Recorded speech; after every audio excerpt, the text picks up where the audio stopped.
Pembalap dari Provinsi Aceh ini diapit oleh dua akan menjadi ancaman begitu luar biasa semuanya.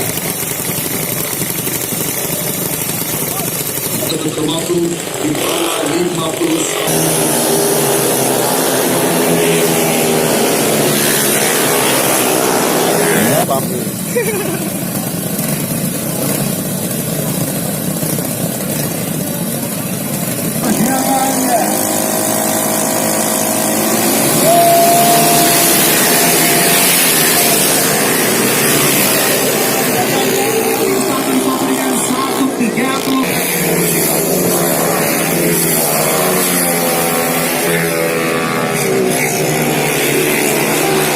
Satu pembalap dari Provinsi Aceh ada di Provinsi